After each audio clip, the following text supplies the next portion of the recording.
from yesterday. So ended up staying up until midnight on the helm, and I was falling asleep. Here's a quick recap of my previous night crossing the equator. The full story is also on episode 51 if you're interested in checking it out. Dude, what a day. Hello, Galapagos. This is definitely the most tired that I've been the whole trip. I feel like my head is just like a spaceman helmet. Okay, I look back on the Holly of 2 hours ago as the sweet, innocent young girl who didn't realize that her life was about to become hell for the next foreseeable future. The wind still has not returned. In fact, it has diminished. So what I'm doing in the meantime is booting up my old laptop that has a ton of music on it. Once this is loaded, I'm gonna have the most exclusive dance party in the Equatorial region. Really hoping that it gets interrupted by some wind, but the cards seem to be in the favor of dance party. So here we go.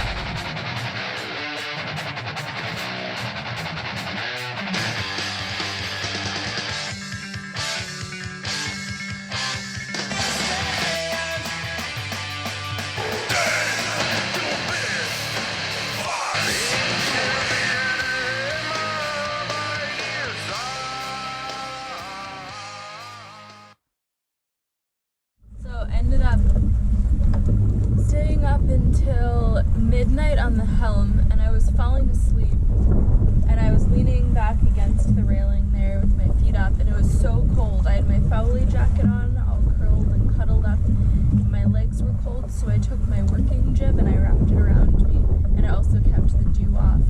And I would fall asleep and then open my eyes, and there would be two compasses, and I was trying to focus and make them into one compass so that I could see my heading and then adjust course.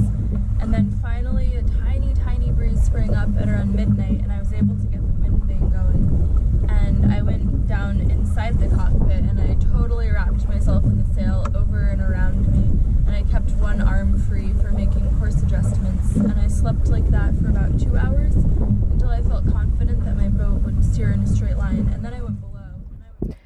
I've rigged up a temporary sunshade that I put up when I'm at sea so I can chill in the cockpit and not just get totally fried. It's a Winnie the Pooh, I don't know if you can call it a blanket because it's not very soft, but it's really thick and it keeps the sun out. So I just tie it up and then I clothespin a towel onto the side so that depending on which direction the sun's coming from, I'm always sheltered. So here's a conundrum that I'm trying to figure out, and I think partially it's tricky because my stupid tired brain is still swollen, but the time is not corresponding to the daylight hours any longer. I don't know what time it is in French Polynesia. I could probably figure it out pretty easily, do some fancy math. Really, I'm kind of thinking just who cares? I'm at sea by myself. I don't have to assign no numbers to no time. The sun rises when it damn rises. So I think I might just start ignoring my watch and just living my days by the sun, and that's kind of what I do anyway. In a way, it's kind of nice. It's freeing. I should just get rid of my watch.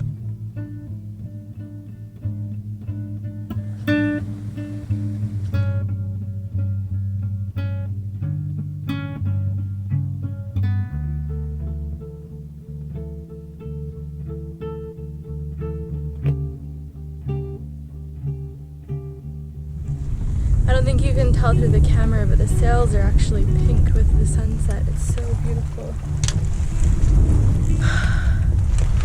This is really amazing. I'm excited for the wind to get a bit stronger. I'm probably averaging like 3.7 knots, maybe 4.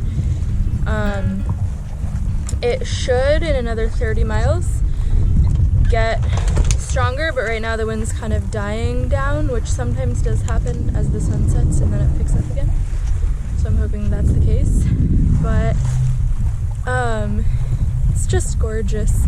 Feels so good to finally be out of the headwinds, away from the Galapagos a little bit, and onto, once I turn, it's gonna be the big long stretch to the Marquesas, and there's supposed to be wind and current with me, so also excited for that part. I'm on a close to beam reach right now, so haven't made the turn yet, heading mostly south still, like south-southwest to try to get into better latitudes. And then once I'm there, boom, we turn in this thing around and heading for so excited. The deep Pacific.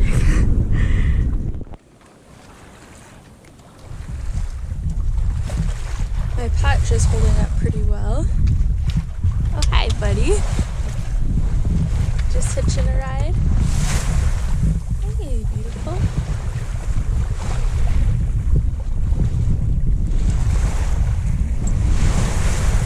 There's the patch. Looks pretty good, I think. Alright, I won't bother you anymore, bud. Let you enjoy the not sunset. Silly bird. But I am going to enjoy the sunset because these things are beautiful. I don't know if you guys knew that. Sunsets sure are. You're watching. Come on, come on, come on. Come on, come on, come on. Come on, come on, come on. It's crazy because at the bottom of the swell the sun is disappearing. No. Is it gonna happen? Ah! The swell! Damn it. Okay, maybe try. Oh no, it's still there. Yeah! Come on! Ah! I saw it! I know, you probably definitely can't see it. It was there. Green flash cloud. It gets really cold now when the sun sets, so I'll probably go below. It also gets really damp. Probably go below and stay cozy and warm and close my hatches because the moisture is crazy. Usually one of my favorite times at sea is the hour before and the hour after the sun sets. Also while the sun is setting. Pretty nice too. But you're saying goodbye to the heat of the day and the cold of the night hasn't come on yet. Everything is just glowy and pink and beautiful. Usually I'm sitting in the cockpit reading and watching the sunset. Then I listen to music and watch the stars come out. The only time it's not nice is when it's really nasty weather outside, and as it's getting dark, you know it's going to be nasty and dark, and then it's less fun. But usually, even in sloppy weather, there's just some magic about the setting sun. Thanks for watching this week's video. I put out new videos every 2 weeks on Mondays to try to make Mondays a happier time to be alive. I'm totally blanking on what I normally say at the ends of these videos. Thank you, Tish, for putting these online for me. If you guys have been with me for a long time, you'll know that it's really tricky to get videos from French Polynesia, where I currently am, onto the internet, because the Wi-Fi and cell is so terrible here.